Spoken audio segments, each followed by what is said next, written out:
Welcome to the Sound of Leadership, exploring self-actualization through strength and song. Hosted by Michael Hewitt, professional opera singer, actor, and proven meathead. Michael excels at assisting you to forge an elite mindset, coupled with the communication skills to match, all while having fun doing so. If you're ready to find your voice and generate massive momentum while doing so, and have some fun as well, this is your podcast. Here's your host, Michael Hewitt.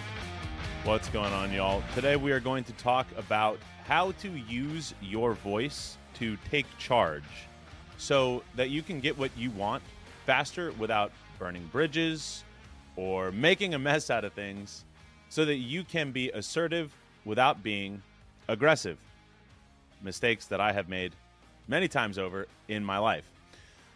So, first and foremost, there's a series of tactics that you can use to use your voice to take charge. And I'm going to quickly list those out here.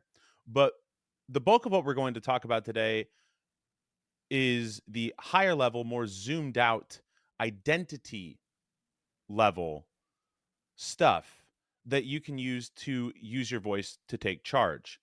Because tactics, or what some people might like to think of as hacks, are surface layer, not lasting. They don't address the root of the problem. And that's really what I'm interested in as a person on the path, as a student of the craft or of various crafts. I'm more interested in getting to a holistic and total understanding of something, to the principles, to the essence, so that I can have the greatest vantage point from which to apply what I'm learning. And tactics and hacks, relying solely on them, don't give you that. So, real quick, the tactics of using your voice to take charge, which largely come from the 7 skills of tonality.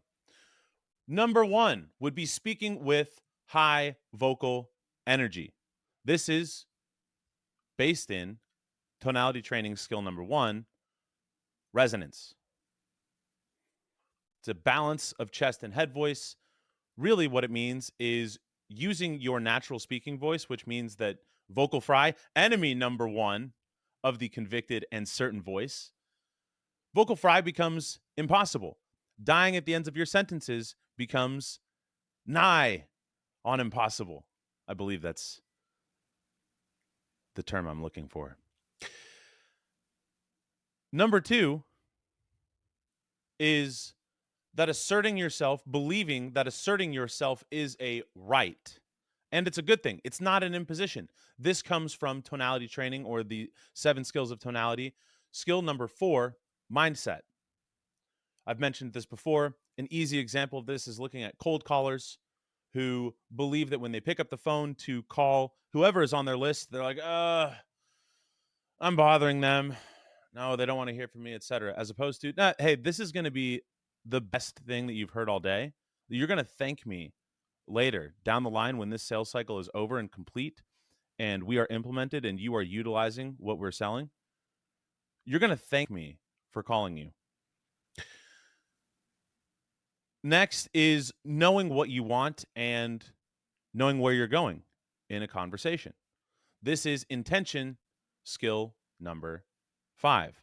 And this is the micro intention in this skill of intention. The macro, the meta, the more zoomed out one that you've got to have is wanting somebody to win more than you want to be validated.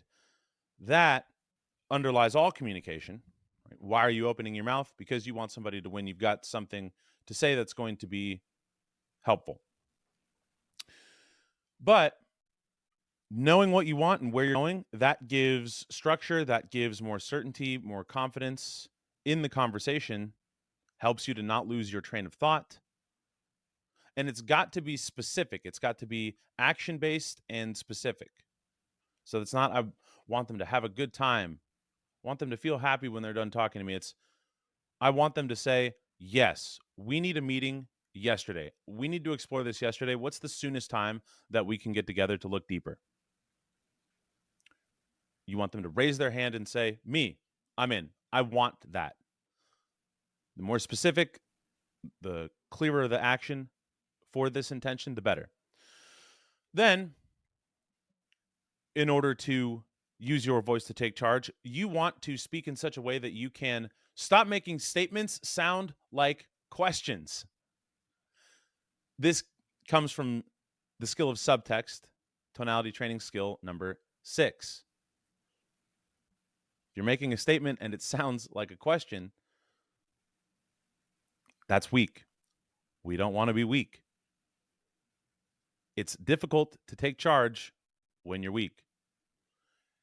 If you're making a statement and it sounds like a statement, that is certain.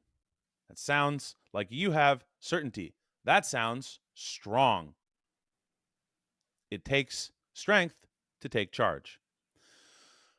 Next is being more expressive, or having conviction, or not being afraid of emotion in your communication. This comes from the 7th skill, stakes. If the stakes are low, difficult to tap into emotion, difficult to have a reason for emotion to be present and to channel and come through your voice. Your voice tells the world who you are. So when we have all of these skills dialed in, leveled up, what we're telling the world is that we are somebody who knows what they want, is able to listen to others and be mindful of others and what they need, and who knows where they're going and who is going to get it and is deeply committed to getting it. There's a reason, there's a purpose, there's a drive. If you're not letting emotion come through your voice, if you're not being expressive, we lack that major piece. Makes you sound like a robot. This doesn't mean that you lose emotional control. It means that you are being expressive. There's a difference. Being emotional and losing emotional control, two totally different things. Human beings are emotional creatures. We make decisions emotionally and then justify later with logic. So it's this idea, which I think comes from the pop stoicism, where the interpretation is such that I have to be locked down and serious all of the time, and I get married and I don't smile, and my dog dies and I don't cry, and I see nothing, just constant poker face. Like, no, not at all. Forget the distilled, watered down interpretations of Stoic texts and go read the source, at least the translations, for yourself. It's understanding that you are going to die someday. Meditate on that and be in control of your emotions. And when you're in control of your emotions, then you can express them in a way that moves you forward. You can let them come through your voice in a way that compels people to feel you. The next tactics would be to speak more slowly. This is one of the most common notes that you hear to actors, even experienced ones. Hey, slow down there.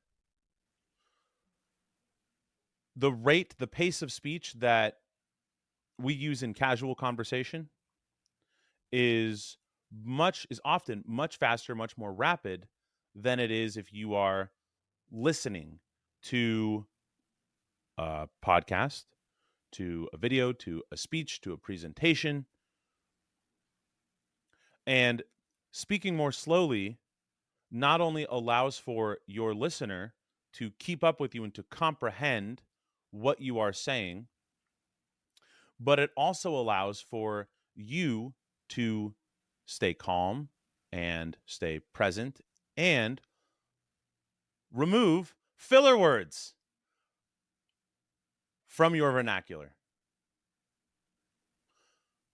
It also becomes easier to remove filler words from your vernacular when you embrace silence, when you are comfortable in a natural pause or silence or lull in a conversation. Some of the reasons that people use filler words is because they are anxious, they are trying to let their mouth catch up with their brain or move at the rate of their brain.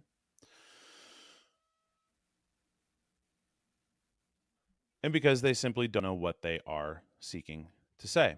All right, so those are the tactics. Now, let's get into the problems, right? What are the problems that we see around voice and communication? Why are we not taking charge? Why are we not using our voice to take charge? First and foremost, you believe that your voice betrays you or doesn't represent the best version of you. How many times have you listened to yourself on a recording and gone, "Oh my God, do I sound like that?" Oh. Or you have an experience where you think something, you feel something, and then you move to say it, and it just does not come out as planned. For worse, more often than for the better. So you hate how it sounds, or you have found your voice to be unreliable or unattractive. It's hard for you to be understood or taken seriously, or both. Perhaps you are in your head while communicating and being with others. Another problem is that you don't think that you have anything of value to offer. Or if you do, you don't know how to shape it up so that it's compelling. And these problems, they build on one another. So if you have found your voice to be unreliable, or you hate the way that it sounds, and you don't think that you have anything of value to offer, well, then you're definitely not going to be using your voice to take charge. The third problem is that there's a fear around putting yourself out there. This could be fear of judgment from others or a fear of failure. Either way, it results in no action. And this becomes particularly sticky, tricky, nefarious because you're telling yourself that you want to do something, that you have these ideas, these aspirations, these plans, you believe that they will work, and then you don't do anything with them. Maybe you see somebody else take action on them because ideas are not really ours. Our ideas are in the ether, the universal consciousness. And if we get one, it just means that we are tapped in. We are on that frequency that receives that idea. Somebody else is also receiving that idea. So if they are able to courageously face these fears and have these skills where they can shape up what the value is and get it out there, and they have the skills that allow for their voice to come across consistently and reliably and attractive in an attractive manner, they might take it and run with it. Which brings us to the fourth problem, which is that you either don't know how to create your own opportunities, and or you fear that you won't be able to fulfill or deliver on them. You're not deserving of greater opportunities or responsibilities. Now, why do these problems exist, right? So if we are talking about how to use your voice to take charge, we've also got to be looking at why are we not using our voice to take charge? We know what the problems are. We know what happens when you don't use your voice to take charge. But why are we not doing that? It's our birthright as human beings to use our voice, primary tool of communication, to express ourselves with clarity and with courage, with certainty, with conviction. We don't do this because over time we lose touch with ourselves. We yield to pressures to conform or to stories that are imposed upon us by the people that we look up to or we seek the approval of. Here's an example of a pressure to conform. Not a very serious one, but it gives you an idea. When I was in the 6th grade, I sat down next to Ryan Wedmore, whom I had never met, and then we became friends. And it was the school hadn't started yet. It was orientation day or something in Martha Vlieger's 6th grade homeroom class. I don't think that my voice had changed, but instinctively we sat down next to one another and we're like, hey, what's up, dude? Yo, yeah. Changing our voice to conform to some ideal of what we thought that we should be to come across in a certain way. So perhaps you hang out with people who speak with no certainty, no conviction. It's cool for them to be apathetic. Enemy number 1, vocal fry. You hang out around a lot of people who talk like this or who make statements as questions. You're probably going to do that.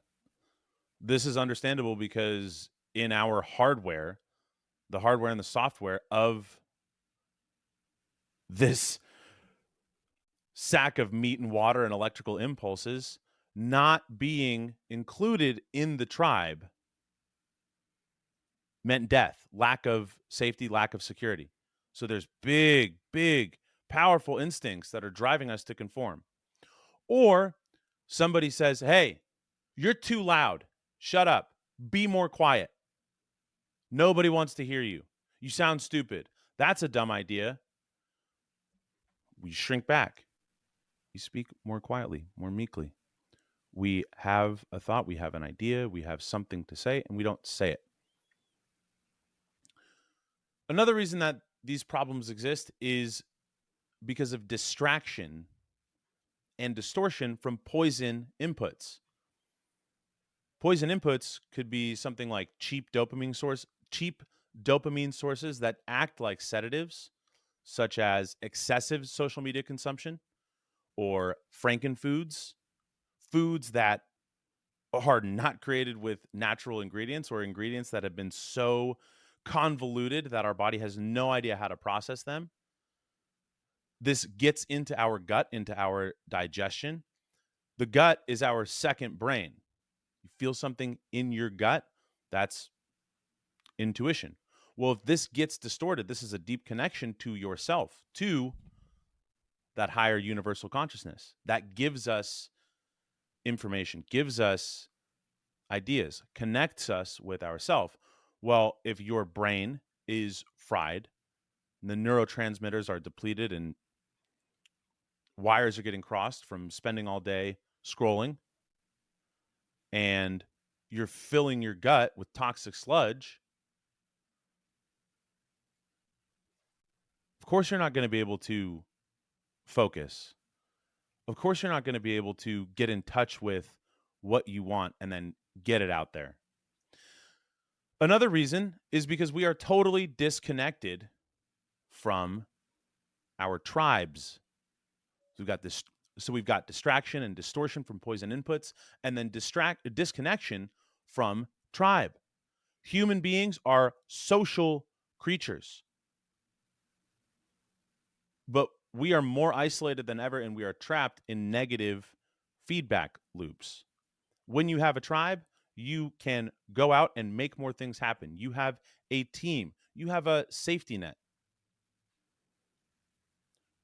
You get exposure to new ideas. You have trusted friends whose skill sets are complementary to yours.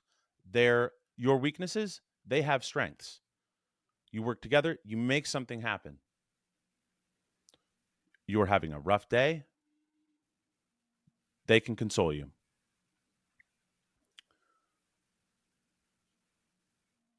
Using your voice is intimately human. And so the further away that we get from what it is to be human, from ideal, from optimal human experience, the harder it's going to be to use your voice. And ultimately, what this looks like is that we have to unlearn what's unnatural in order to get back in touch with our most powerful selves. This is self-actualization, and there's many ways to do this. It's what mastery of all crafts lead to. One of my favorite quotes from Miyamoto Musashi is that if you know one thing, something along these lines, if you know one thing, you know 10,000 things.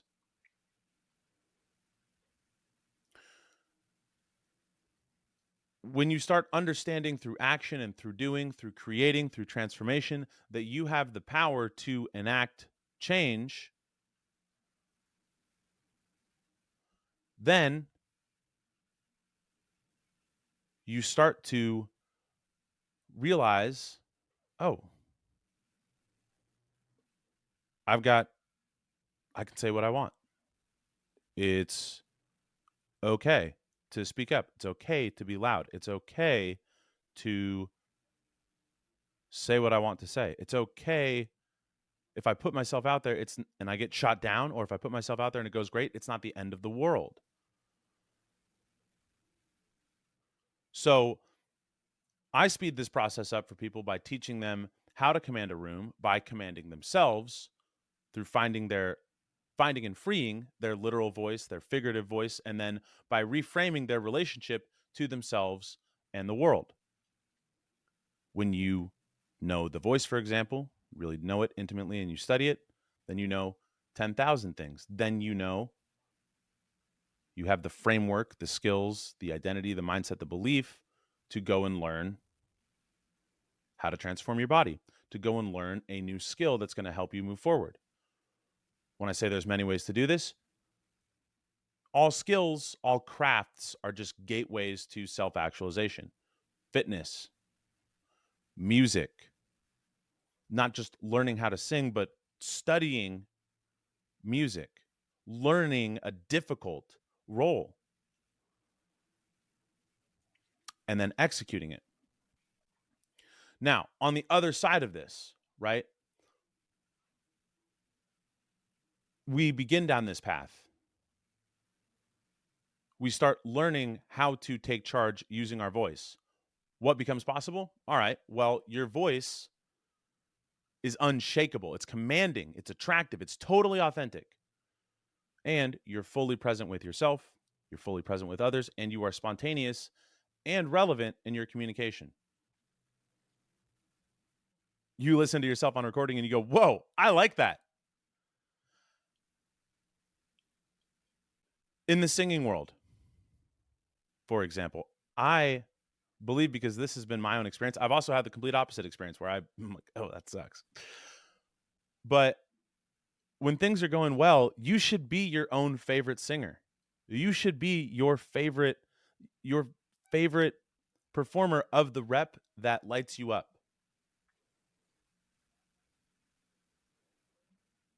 And you should believe that you are the best in the world for that rep.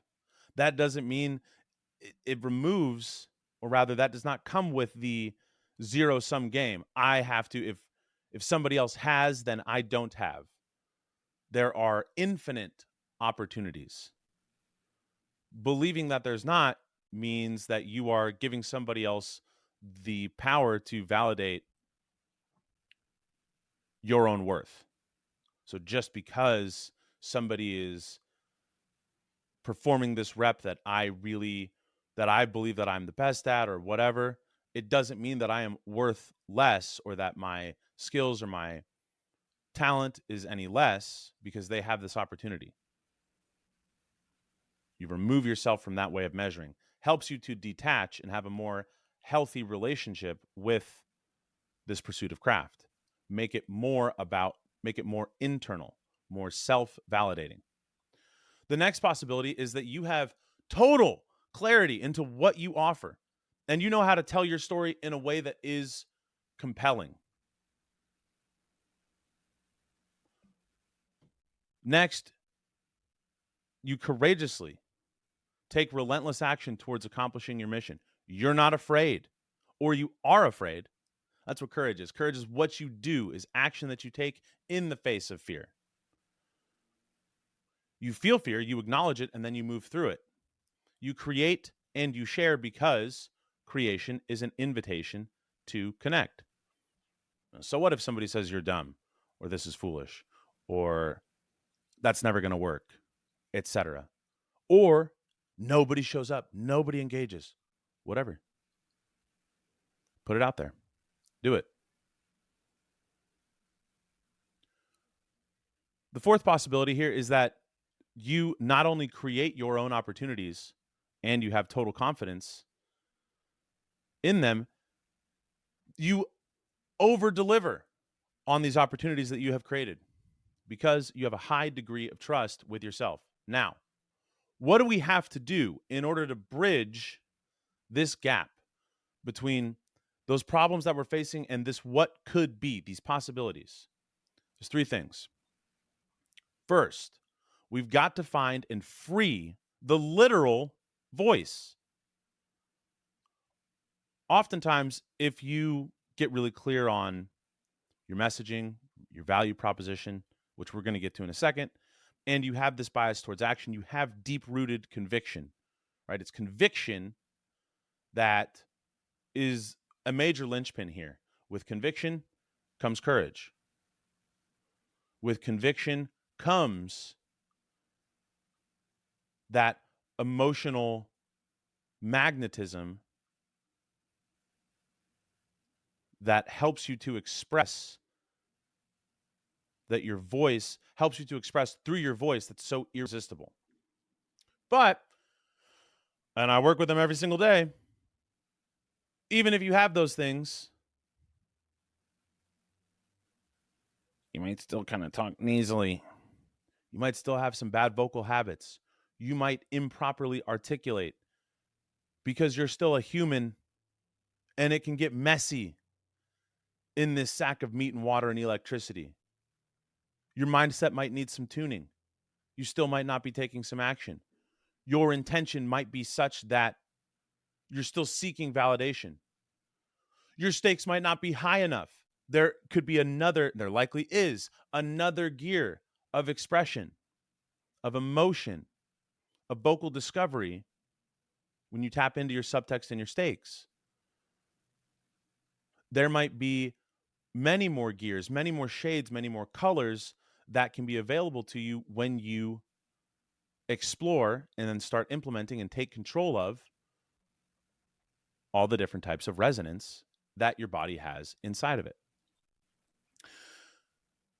Finding and freeing the literal voice is the first thing that gets covered in any tonality training or any commanding a room training, or any commanding a room workshops, because once you get exposed to the self that uses this authentic and real voice, then it creates a delta between who you've been and who you could be. So the next thing that we have to do is uncover and craft your value proposition, your story. Use Socratic questioning and Socratic thinking to get to the truth of what you're saying and feeling and wanting. And what this does is it creates a foundation for you to lean on when you feel fear or anxiety around putting yourself out there. And it also helps you to get crystal clear on the value that you offer and the power that you have. And when you get crystal clear on that, then you start to see, you really can't help but see that it's an injustice to the world for you not to offer yourself and your creative efforts to it. And then the next thing that we do is we create a bias towards action. This is shortening the feedback loop between idea and execution. Remember, you get an idea, it's not just your idea. Somebody else is receiving that same idea. Take action on it and be first to market. Be the first mover. One of the best ways the most powerful, again, want to get to the holistic and most non-costly, non-draining way. If we can get to a way of being where all of this creates a cup that continually fills itself instead of draining it, we increase our power and our vibration by orders of magnitude. So removing the perception of seriousness around these efforts and starting to create and execute and implement from a state of play while simultaneously maintaining a high standard,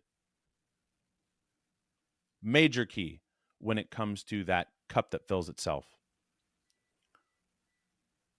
And this is also important because you develop the discipline to not only do what you say you're going to do, but then be consistent in your efforts while embodying the ideal that excellence is fun.